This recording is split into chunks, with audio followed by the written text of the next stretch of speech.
Hoje é o domingo de Pentecostes.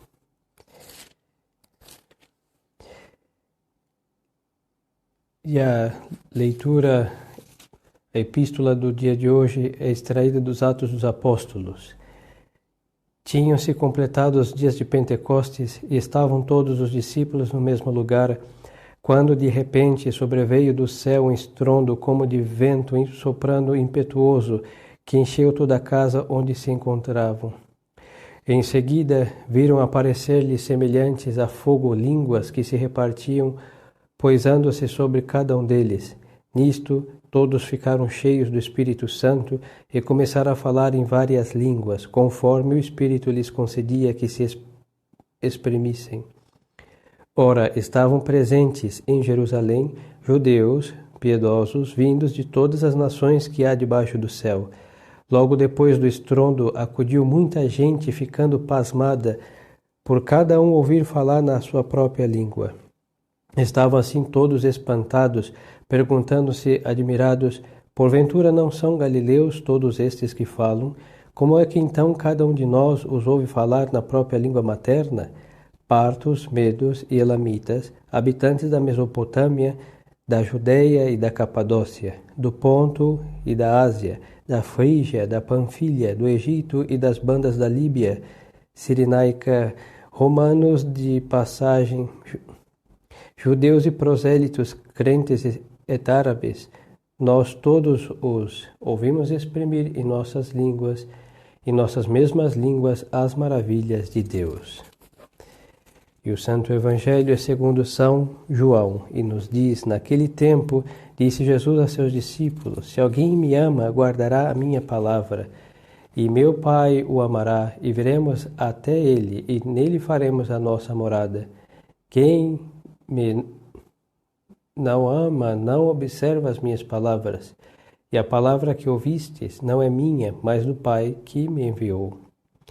Eu disse-vos estas coisas enquanto estive convosco, porém o Consolador, o Espírito Santo, a quem o Pai enviará em meu nome, ele vos ensinará todas as coisas e vos recordará tudo o que vos tenho dito.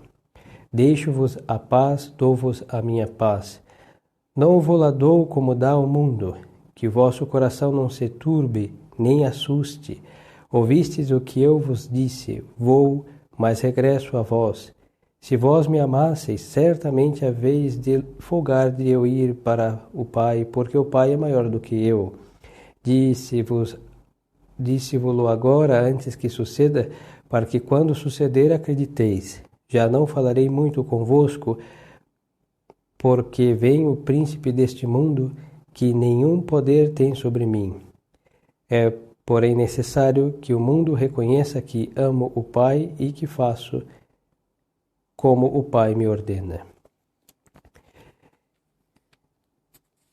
E hoje, e durante toda a oitava da festa de hoje, que vai até o sábado, se reza a sequência. E a tradução deste canto é o seguinte: vinde, ó Espírito Santo, e mandai-nos lá do céu um raio da vossa luz. Vinde até nós, Pai dos pobres, caudal de todos os dons e fulgor dos corações. Ó Consolador Supremo, hóspede santo das almas e refrigério docíssimo, no trabalho sois descanso, acalma na turbação e sois bálsamo no pranto. Inundai, ó Luz Santíssima, os recessos mais profundos das vossas almas fiéis. Sem a vossa proteção, nada subsiste no homem, sem a jaça do pecado. Lavai toda a impureza, fecundai toda a aridez, curai todas as feridas. Curvai-nos o nosso orgulho, fundi-nos o nosso gelo, velai o nosso extravio. Aos que confiam em vós, que são os vossos fiéis, dai os 7 dons sagrados. Coroai-lhes a virtude, dai-lhes o porto da glória e a alegria que não finda. Amém. Aleluia.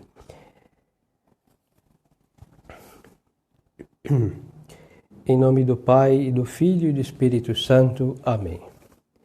Queridos fiéis, nós celebramos a festa do Divino Espírito Santo, que é a festa de Pentecostes. Então, 50 dias depois da Páscoa, era uma festa já do Antigo Testamento. E justamente nesta festa coincide a vinda do Divino Espírito Santo, assim que esta festa católica fica com o nome de uma festa do Antigo Testamento, mas não é a festa do Antigo Testamento que estamos celebrando. Da mesma forma que a Páscoa. Nosso Senhor morre na sexta-feira da Parashev, na preparação para a Páscoa, e Nosso Senhor ressuscita no primeiro dia da semana, domingo de Páscoa, e coincide não por coincidência, é por providência de Deus Nosso Senhor, e assim dá uma nova razão para celebrarmos a Páscoa, fazendo com que aquela Páscoa hebraica, que foi figura, não tenha na Páscoa católica a sua luz, assim, o seu real acontecimento da figura para a realidade. A festa do Divino Espírito Santo, a festa de Pentecostes, acontece 50 dias depois da Páscoa e 10 dias depois da ascensão de Nosso Senhor. Ele subiu aos céus 40 dias depois da sua ressurreição. Então nós celebramos a ascensão 40 dias depois da Páscoa e 10 dias depois da ascensão, a vinda do Divino Espírito Santo. O acontecimento histórico desta vinda, nós acabamos de ouvir no relato dos Atos dos Apóstolos. É muito interessante porque começa o livro falando da ascensão e logo em seguida fala da vinda do Divino Espírito Santo. Então você vê que o evangelista São Lucas, que é o autor do Sagrado Livro dos Atos dos Apóstolos, está relatando as coisas com ordem cronológica. Estavam aí, como vimos, todos reunidos. Por que estavam todos reunidos? Porque Nosso Senhor havia mandado, para que ficassem reunidos esperando a vinda do Divino Espírito Santo. Então a primeira coisa a considerar é a obediência às palavras de Nosso Senhor. Nosso Senhor fala as coisas e quando Ele fala, temos palavras que são parábolas e Nosso Senhor deixa muito claro quando fala em parábolas. E depois as que não são parábolas, são palavras diretas, claras, ordens, conselhos, ensinamentos claríssimos. E as parábolas, sim, têm uma dificuldade, porque Nosso Senhor usa imagens, não nas parábolas, e que nem sempre eram entendidas. E os próprios apóstolos muitas vezes não entendem, e Nosso Senhor explica para eles. E explica para todos nós. Mas Nosso Senhor aí fala claramente, antes da sua ascensão, que não se apartasse de Jerusalém até que viesse o Paráclito. Aqui está aproveito a ocasião para lhes dizer ou lembrar que é uma das razões pelas quais todos os católicos, nós, fazemos novenas. As novenas, poderíamos pensar, não, novena é muito simples. Nós queremos honrar por 9 dias um mistério da nossa fé, como nós fizemos a novena do Divino Espírito para a festa de hoje. Então, a gente escolhemos o número 9. Não é assim. O número 9 é exatamente o dia depois da ascensão de Nosso Senhor, em que da sexta-feira até o sábado, os apóstolos rezaram e esperaram a vinda do Divino Espírito Santo. Por isso, nós fazemos novena. Este número ficou, por assim dizer, com sequência de dias dedicado a uma oração ou orações específicas para algo, ficou sacralizado, santificado pela primeira novena, que foi a que aconteceu para a vinda do Divino Espírito Santo. Então é muito bonito saber por quê. Porque se Nosso Senhor foi aos céus, obedeceram aos seus conselhos, fiquem em Jerusalém e esperem e rezem, e eles fizeram exatamente todas essas coisas, esperaram e rezaram por 9 dias, e no 10º vem o Divino Espírito Santo, como Nosso Senhor havia dito. Então a cristandade acabou trasladando o que aconteceu em Pentecostes para os outros pedidos. Se nós rezamos com assiduidade, esperamos confiadamente, nosso Senhor nos dará a graça se for do seu beneplácito, se for da sua divina vontade, conforme os seus desígnios. E assim esta é a razão pela qual a cristandade faz uma novena. Verdade que existem tríduos, 3 dias, mas terá outra razão, ou para honrar a Santíssima Trindade, ou por outra razão que não saberia lhes dizer. Novena temos certeza. E trintena, que é um mês inteiro que se dedica normalmente a São José, ou outro mistério, ou um santo, ou um mistério da nossa fé, outro santo. Depois temos uma trezena, que normalmente se faz para os santos que têm o dia 13 como de sua data. Por exemplo, a famosa e muito recomendável trezena Santo Antônio de Lisboa, de Pádua. Porque sua data é em 13 de junho, então se prepara a sua festa com orações que precedem essa data e deixar o número 13. Mas só que a origem primeira, e assim a mais antiga, por via necessária, é a novena. E foi a primeira novena a que realmente fizemos para nos preparar.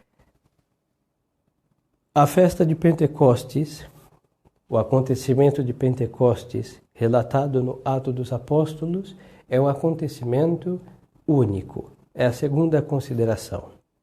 Por que lhes falo isso?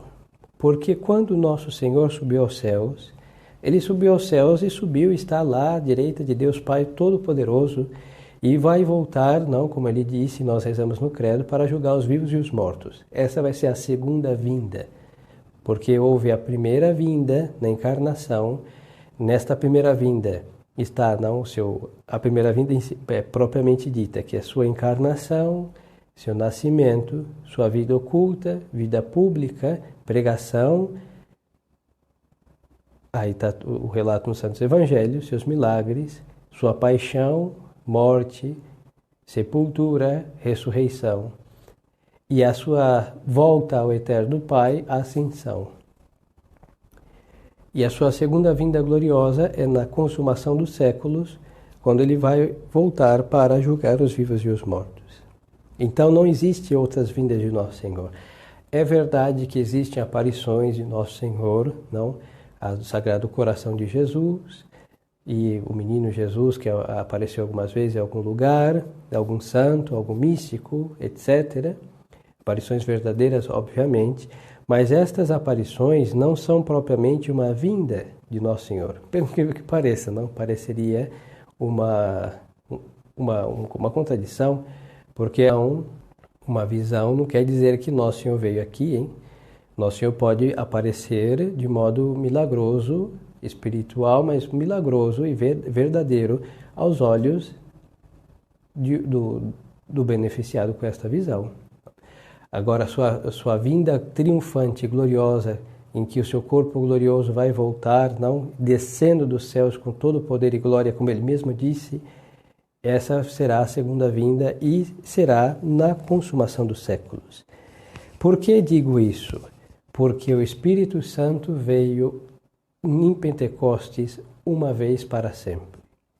Esta é a data, Pentecostes, a festa em que o Espírito Santo veio e Ele como alma se une à Igreja, que é um corpo, não? Nosso Senhor deixou já os apóstolos sagrados bispos, deixou São Pedro como sumo pontífice. Nós vemos que já estão honrando-o como tal. Ele tem aí a sua voz organizadora aos apóstolos. Nós vemos que temos os preceitos católicos, então temos o governo, temos as igrejas que começam a se reunir. Por exemplo, estamos aí todos reunidos no cenáculo no dia de hoje. E nós temos agora este corpo, essa organização, essas leis, a este culto que também já está estabelecido. Nosso Senhor ensinou os apóstolos a rezar a Santa Missa no tempo da sua ressurreição antes da sua ascensão. Então nós temos absolutamente tudo organizado pelo mesmo nosso Senhor Jesus Cristo, e agora falta a alma vivificadora de toda esta organização, que vai fazer com que este corpo tenha vida e tenha a vida eterna. E este corpo é a Igreja Católica Apostólica Romana, que no dia de hoje recebe a sua alma. Esta é a alma da Igreja, o Espírito Santo, que dá vida à organização eclesiástica, e esta vida não tem fim. Por isso a Santa Igreja Católica, ela é imortal, porque mesmo ferindo o seu corpo, a sua alma não vai embora. Ao contrário de nós, hein? Dá uma punhalada no coração ou um tiro em qualquer órgão vital e nós morremos. Mas a este corpo, vivificado por esta alma, não existe tiro e nem ferida, nem perseguição, nenhum combate que possa destruí-lo. É verdade que a igreja sofre, como a lua, cresce e mingua, não? Vemos na história, já no começo aqui, um pouquinho mais adiante os seguintes capítulos e versículos, vemos que começa a pregar São Pedro, os apóstolos, e a igreja começa a crescer, não? Mas depois vamos ver que começa a minguar pelas perseguições, e se olharmos a história da igreja, vai começar este crescimento e minguar. Mas o caso, destruição, desaparecimento, jamais. Jamais. Porque o Espírito Santo não vai embora deste corpo que ele vivifica, que essa organização, que é uma sociedade visível, e é uma sociedade viva, em que ele é a própria vida da igreja. Ele é a própria alma da igreja. Por isso, quando nós dizemos que alguém é membro do corpo místico de Cristo, é um batizado. Agora, um membro pode estar morto, e nesta comparação, nesta analogia, um membro morto é aquele que está em pecado. Então, membro morto, porque não tem a vida. E qual é a vida o que o vivifica? Quem é? É a alma. E esta alma, falando da igreja, é quem? O Espírito Santo.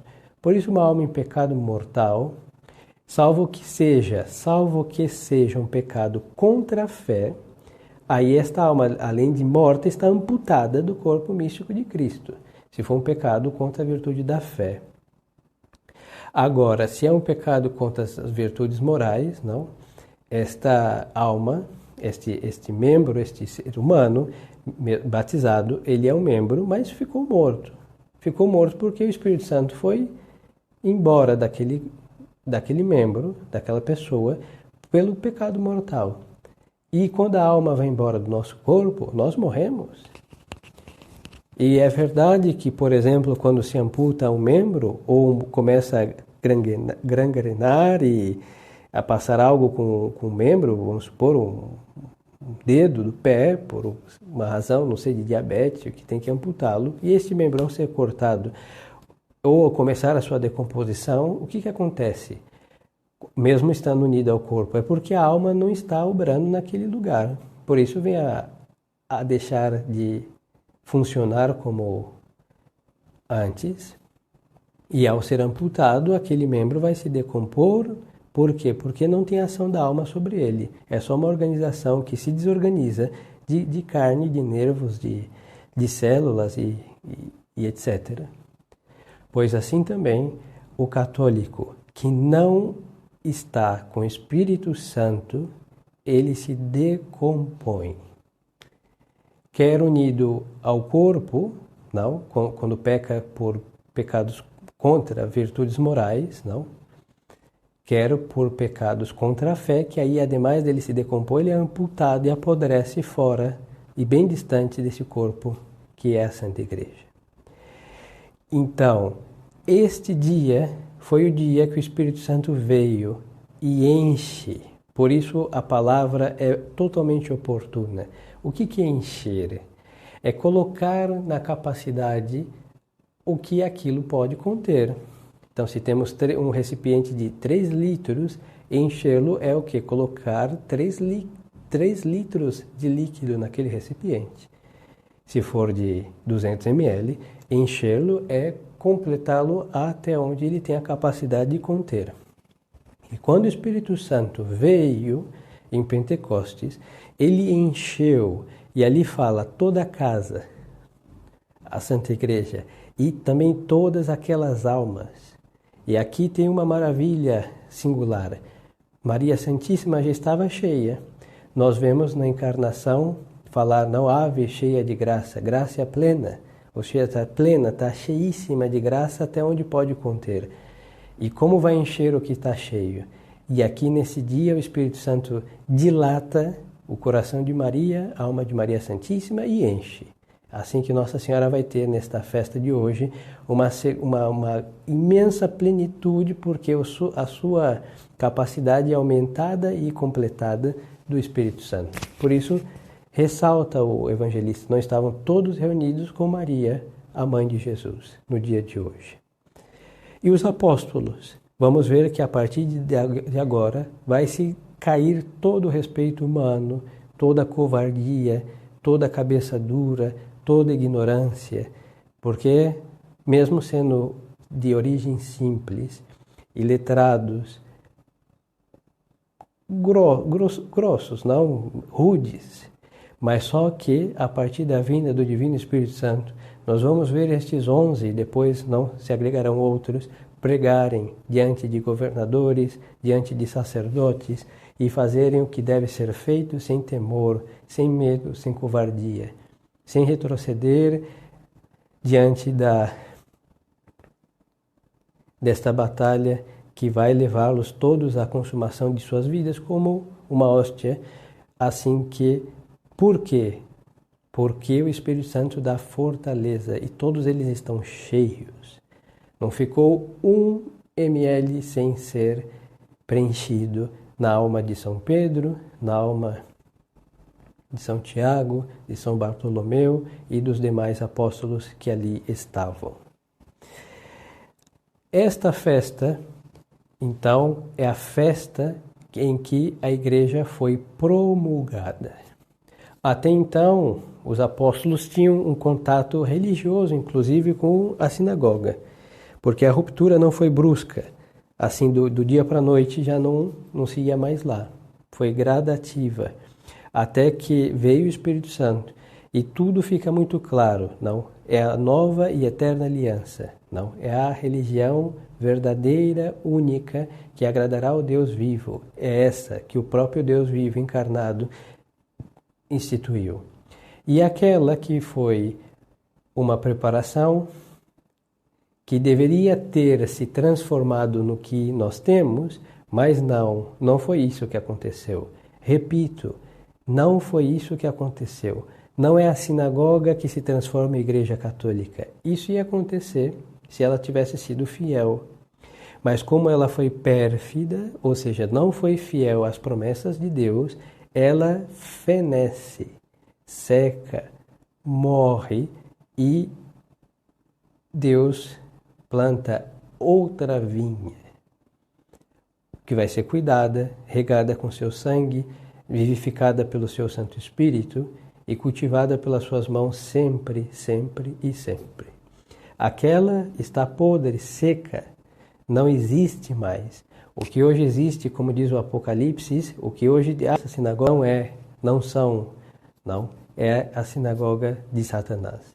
Porque a perfídia, a infidelidade faz com que haja um divórcio entre a alma que era fiel, e nesse caso era um povo, para com a outra parte, e essa outra parte era o seu Deus.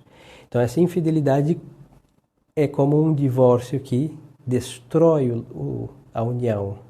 Cada um vai para o seu lado e acabou o seu contrato matrimonial. E Deus disse, se forem fiéis, eu serei vosso Deus. E se não forem fiéis, eu não serei vosso Deus. E isso é repetido no Antigo Testamento constantemente. E é o que aconteceu.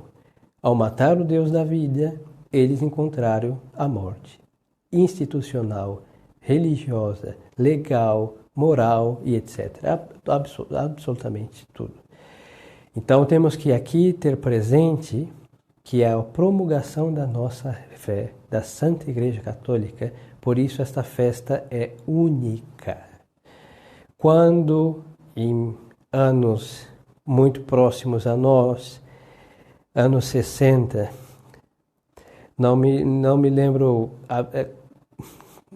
bem se foi no 59 ou no princípio dos anos 60, em que João 23 rezou pedindo um novo Pentecostes. E aí deu-se, um pouquinho mais adiante, a abertura do concílio, ou na abertura do concílio pediu um novo Pentecostes. Me vão-se os detalhes. Em todo caso, ele rezou pedindo um novo Pentecostes. Este acontecimento é muito interessante, porque a palavra usada e esta designação desta festa e pedi-la um novo tem uma conotação muito precisa. Às vezes nós pensamos que o modernismo é algo de ignorantes. Pelo contrário, hein?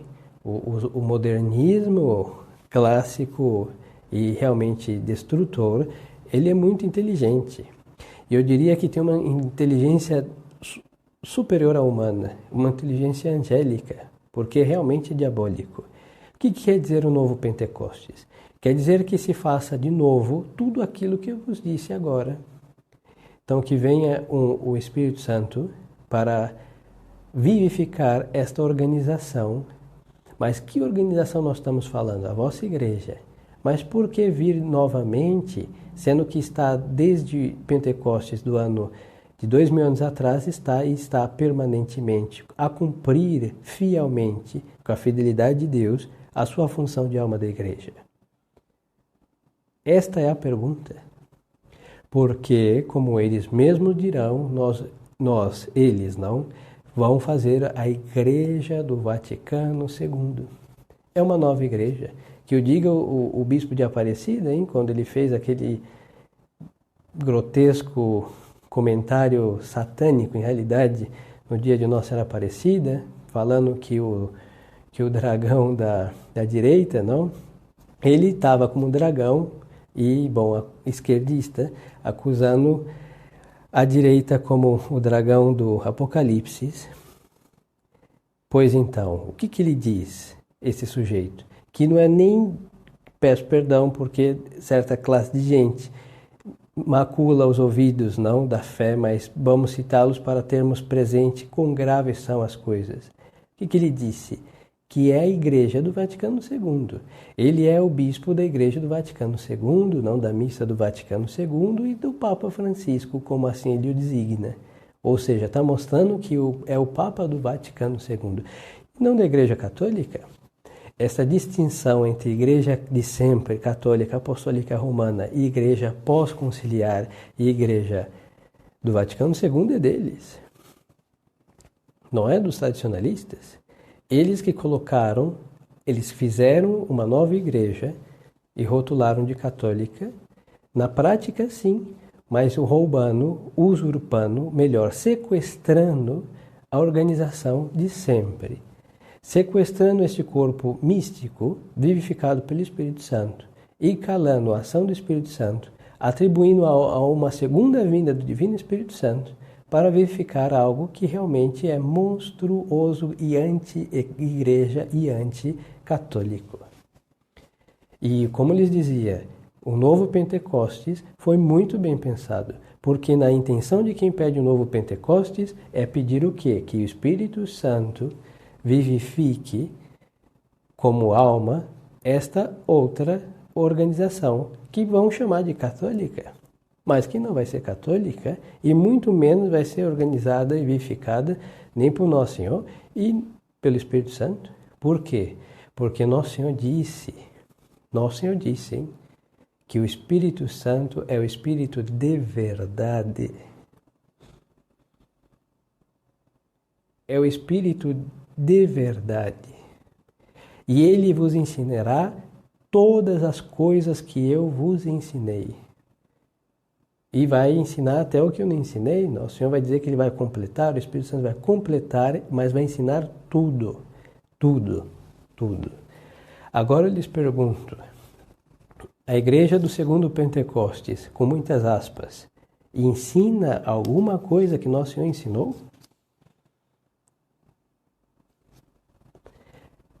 Tenho presente que a igreja do segundo Pentecostes, com aspas, daqui até as cordilheiras e um pouquinho mais, ensina que tudo que Nosso Senhor nos ensinou não é verdade. Ensina que Nosso Senhor, eu não estou dizendo a organização, mas gente que são tida por fiéis deles ou representantes deles, como cardeais e bispos, ensina que Nosso Senhor não ressuscitou, desacredita a presença real, física de Nosso Senhor pela transubstanciação, desacredita que a missa é um sacrifício. Eu não estou dizendo que a doutrina em si tenha lá dito Nosso Senhor não está na Eucaristia. Não está escrito isso, em lugar nenhum. Mas só que é o Espírito vivificador deles levam a chegar a essas conclusões, hein? Quando algum eclesiástico chegava a essa conclusão na igreja de sempre, do primeiro e único Pentecostes, o que acontecia? Ele era cortado. Por quê? Porque o Espírito Santo, cortado no sentido de perder a fé, porque ele se desligava, e depois era sentenciado como herege. Por quê? Porque o Espírito Santo ensina a verdade, e nós temos que submeter-nos a ela. Se nós estamos no erro e permanecemos no erro e queremos o erro, nós não temos esse Espírito em nós a nos vivificar. É como lhes dizia do membro que está podre, não? Está no corpo, mas apodreceu. Bom, esses são os pecados morais e pessoais, que a confissão verifica de novo, com as condições ordinárias e indispensáveis para fazer uma confissão válida. Mas só que quando é um herege, quando é uma pessoa obstinada a ensinar algo contra a verdade do Evangelho e do magistério da igreja, aquela pessoa se corta, ou é cortada pela igreja com a sentença de excomunhão, e ela perece. Essa é a história de todos os hereges. Porque o Espírito Santo não vai acariciar os erros, não vai canonizar mazelas. Não pode, porque ele é o Espírito de Deus, o Espírito de verdade que ensina. E o ensinar é o que? É extirpar, é arrancar a ignorância e o erro. Logo, nós vemos que o Espírito Santo não é o que vivifica esta organização que nós vemos em estado de decomposição. Decomposição moral. É só olhar a história do clero e das organizações todas, desde a da primavera muito florida, durante e pós Vaticano II, e da primavera, que a única estação do ano que eles conhecem é a primavera, e que não produz nem folhas, e nem flores, e nem frutos nenhum. E nós vemos nada mais que uma igreja que mingua a tal ponto de eclipsar a lua e desaparecer sua luz. É isso que acontece. E nós podíamos perguntar, e quem faz isso é o Espírito Santo? É o Espírito Santo que desacredita, isso é blasfema, só de pensar que Deus tem a piedade de quem pensa isso e de mim que estou a colocar isso como exemplo, mas é para que os senhores entendam o absurdo. Será se o Espírito Santo é capaz de desacreditar Deus Filho? Absurdo, hein? E blasfêmia. O Espírito Santo será capaz de destruir o altar onde nosso Senhor Jesus Cristo se imola todos os dias? O Espírito Santo será capaz de confundir o sacerdócio, o episcopado e gerar um espírito de confusão em que cada um vai falar uma língua totalmente diferente, numa Babel e não num Pentecostes? O Espírito Santo será capaz de envenenar os 7 sacramentos da Santa Igreja? O Espírito Santo será capaz de acreditar o Evangelho e a Sagrada Escritura do Antigo Testamento, do Gênesis ao Apocalipse, sendo que ele é o que inspirou a escrever este sagrado livro? O Espírito Santo será capaz de envenenar a cátedra de Pedro, da qual ele é nada mais que o vento que impulsa para o caminho da eternidade toda essa organização?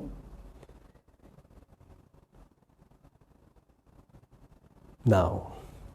O Espírito Santo não é capaz por falta de potência, por mais o Espírito Santo não é espírito da destruição da obra de Deus. O Espírito que declarou guerra à obra de Deus é o Espírito das trevas, e neste segundo Pentecostes pedido, muito provavelmente, pelos frutos se conhece, foi esse Espírito que veio e que se apoderou e como uma possessão diabólica e comunitária está com o nome de catolicismo a destruir ou a deturpar, em todo caso a zombar e profanar a nossa fé, a nossa religião. Com novos santos que não são santos, com magistério que não é magistério, com toda a organização que tem um nome e não é, porque não faz o mesmo e não produz os mesmos frutos, e assim nós vemos o espírito de zombaria, o espírito de destruição, o espírito de profanação, o espírito maligno que deve ser exorcizado das nossas vidas, caso contrário nós vamos perecer em condenação eterna, porque esse espírito que está a guiar arrasta para o inferno.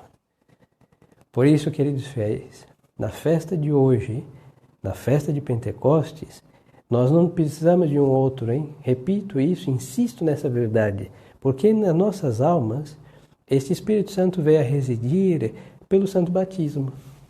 Quando nós somos batizados, o sacramento do batismo faz com que a alma receba o Espírito Santo. Mas existe uma segunda vinda do Divino Espírito Santo a nossas almas. Eu não falo da igreja, eu falo das nossas almas. Nós, como membros da Santa Igreja, que é o nosso crisma. Mas eu vou lhes dizer que também não são só essas duas vindas. Para a Santa Igreja é única, mas para as nossas almas são inúmeras vindas do Divino Espírito Santo. Quando nós fazemos umas obras, estando em graça santificante, obras da piedade, da religião, aumentamos a graça, vem o Espírito Santo mais uma vez. Toda vez que nós praticamos as virtudes, no sentido sobrenatural, o Espírito Santo também é enviado em nossas almas. Todos os atos de fé, esperança e caridade, que é o movimento da caridade, da graça santificante, o Espírito Santo vem a nossas almas novamente.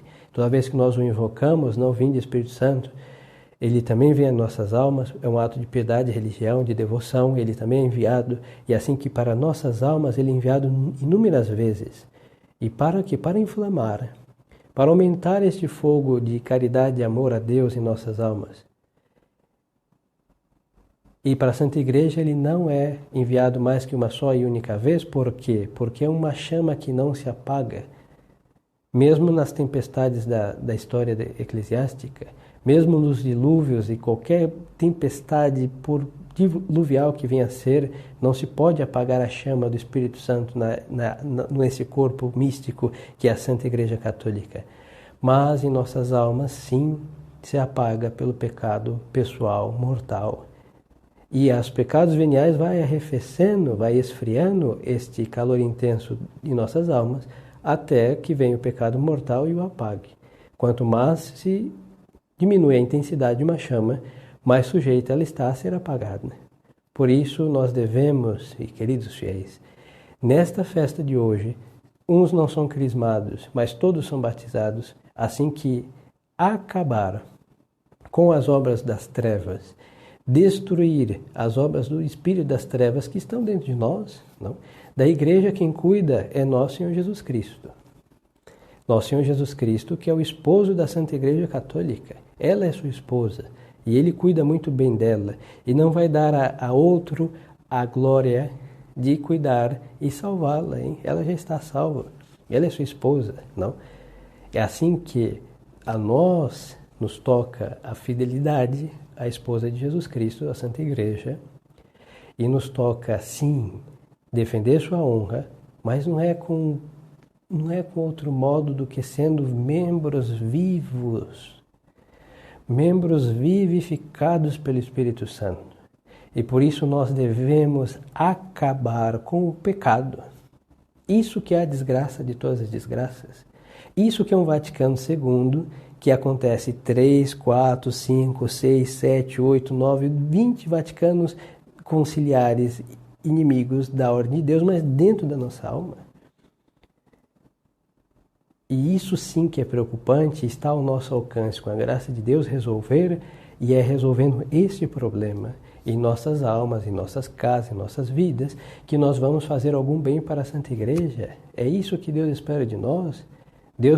Os senhores não são cardeais, eu, graças a Deus, muito menos, nem bispo, não somos. Então, nos toca com a graça de Deus, com a fé católica de sempre, com a vida submissa às verdades que o Espírito Santo ensinou naquele único Pentecostes, nos toca o que? A fidelidade. Porque se não formos fiéis, vai acontecer a perfídia do Antigo Testamento, da sinagoga, para o que aconteceu em uma sociedade, acontece da mesma forma que o Vaticano II, acontece também pessoalmente em nossa relação para com Deus, e isso sim é de se tremer. Se arrepiar as asas dos anjos de pavor, vendo que com esta conduta se põe em um perigo, e este perigo leva a um desastre que não tem conserto, e é o desastre da condenação eterna. Então, queridos fiéis, peçamos a esse Divino Espírito que, como fogo veio em Pentecostes, ele inflame os nossos corações no amor a Deus. E se nós não somos inflamados por este fogo, não resta outro que ser inflamado pela chama dos vícios nesta vida e pela chama eterna do inferno na vida eterna. Por isso, não existe outra. O homem foi feito para arder, ou na chama do Espírito Santo, ou como privação dessa chama, o fogo eterno do inferno. E não é para isso que aqui estamos. Não é para isso que nós fomos batizados, não é para isso que nós estudamos o catecismo, não é para condenar-nos que nós somos católicos. Se nós quiséssemos a condenação, nós seríamos o quê? Apóstatas, hereges, cismáticos, pagãos, idólatras e qualquer outra classe de gente. Mas se estamos no redil, no aprisco de Nosso Senhor, como nós pastores somos ovelhas do seu rebanho, o que nós devemos fazer? Ouvir sua voz, comer os pastos que Ele nos oferece, que são seus mandamentos, seus preceitos, e vivermos de sua vida, tanto na Eucaristia, que nós comungamos, corpo e sangue, alma e divindade, mas também pela esta docilidade ao Espírito Santo. Esta docilidade é importantíssima e nos garantirá o que? A fidelidade a Deus nosso Senhor.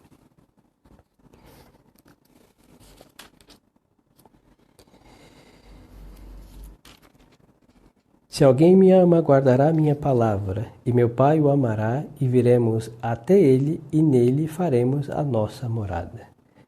Assim que aquele que observa a palavra de Nosso Senhor, ou seja, obedece e o ama, e aquele que o obedece e o ama, ele vem embora. E vem, ele fala nós, vem o Pai, vem o Filho e vem o Espírito Santo.